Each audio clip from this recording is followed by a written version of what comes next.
This video will give an overview of organizational structures. A business should be organized well. This can have a direct impact on its ability to function and for the business to achieve its overall aims and objectives. An organizational structure is how employees and departments are organized within a business. It is important for a business to have an organizational structure. Organizational structures often outline employee tasks and show which manager is responsible for overseeing each employee. It also helps the business to know that it has employees in each job role to deal with required activities. Most businesses have a hierarchical structure, which means that they are organized in layers. There are 4 basic layers of staff within a hierarchy. Directors. They are at the very top of a business and its organizational structure. They are responsible for the overall direction of the business. Small businesses may have 1 or 2 directors, and larger firms may have a board of directors. Managers put in place the overall direction of the business. They are responsible for the staff below them. A large business may have junior, middle, and senior managers. Supervisors. They are below managers in the hierarchy. They often supervise a small number of employees and provide them with daily duties. Operational and support staff. Operational staff help with tasks that help fulfill the overall direction of the business. Examples of this are customer service staff. In a car dealership, this would be the mechanics. For support staff, they assist with the daily operations of the business. However, they do not contribute directly to the overall direction of the business. Examples of support staff are employees that work in human resources and maintenance workers. Now, before we look at our first organizational structure, let's look at some key terms that you really need to be aware of. The first one is span of control, and this refers to the amount of subordinates that a manager is responsible for. You might wonder, what are subordinates? Subordinates are workers that a manager has responsibility for. So you're going to hear these key terms throughout this video and throughout reviewing organizational structures, and it's important that you know. Also, chain of command. This is the number of people directly under the supervision of a manager. So let's put this into context a little bit. Let's look at the flat structure. The flat structure has few layers of management, as you can see in that illustration. A flat structure has a wide span of control. So that's the amount of subordinates that a manager is responsible for. A wide span of control means that each manager has to manage many subordinates at once, which means it can be quite difficult to manage a lot of employees in this structure.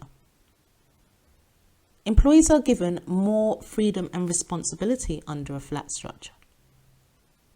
For a flat structure, there is a short chain of command, which means communication will flow easily. Many small businesses have a flat structure. Communication upwards should be speedy and perhaps direct. So, for example, a shop floor worker talking straight to the boss instead of talking directly to the manager. From the worker's point of view, a flat structure means a wide span of control. This means every manager is in charge of quite a lot of staff, which in turn means that it is impossible to supervise everybody closely. So wide span will give employees more flexibility to do things their own way, which has a potential to motivate staff. Advantages of a flat structure. Communication will flow easier within this business, as there is less hierarchy and it's easier to make decisions. Another advantage is that employees have more responsibility and freedom to make decisions. This can lead to employee empowerment. And finally, this type of structure can be cheaper, as less management salaries will be paid, as there are less layers. Disadvantages of a flat structure. As each manager has a wide span of control, it means that managers have lots of responsibility. It can be quite challenging to manage many employees effectively. And for a flat structure, there's also less chance of promotion for employees. A hierarchical structure has many layers of management. For this structure, there is a narrow span of control, which means there are not many employees to manage at once.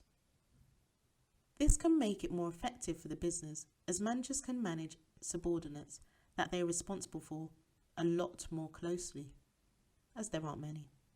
With this type of structure, there is a long chain of command, which means it's easier to control and there are more opportunities for promotion. Advantages of this type of structure is that managers are able to monitor employees more effectively, as there is a narrow span of control. There tends to be clear communication with this type of structure, and there is more opportunity for promotion, which is a motivator for staff. However, there are disadvantages. Communication may be slower. Decision making may take longer due to increased layers within the hierarchy. This structure tends to be more expensive as there are more levels of hierarchy, therefore more people will need to be paid. Now here's another key term that you need to know in regards to organisational structures, and it's called delayering. Now delayering is where a business removes layers of its management in order to make the structure more flat. Let's have a look at an organisational structure, a tool structure prior to delayering. We've got the regional manager, the area manager, the shop manager, supervisors and shop workers. And after delayering, regional manager, area manager, shop floor workers. So the supervisors, that layer has been removed. So we would call this delayering. Here's an example in the news of Tesco delayering.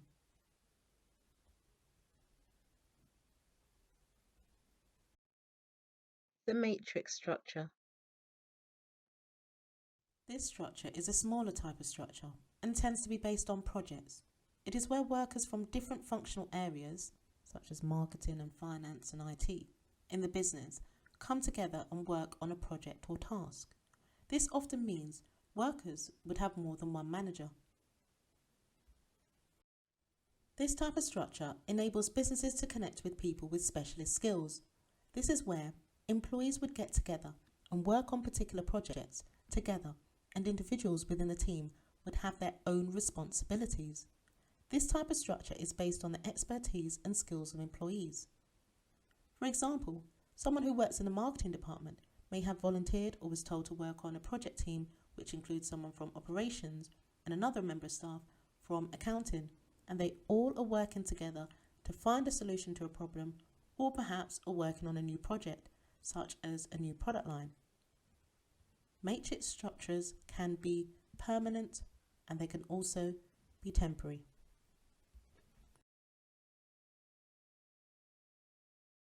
Advantages of a matrix structure. Employees from different areas with different specialist skills will work together on a task or project, and this can help businesses create more innovative products and services. With this type of structure, it allows staff to apply their skills in different roles. This allows them to focus and can also improve employee motivation. With this type of structure, another advantage is that the aim is to keep open communication between teams. Disadvantages of a matrix structure. Some departments may not work well together, and this will affect the productivity, and the end results of the project may not be as successful as desired.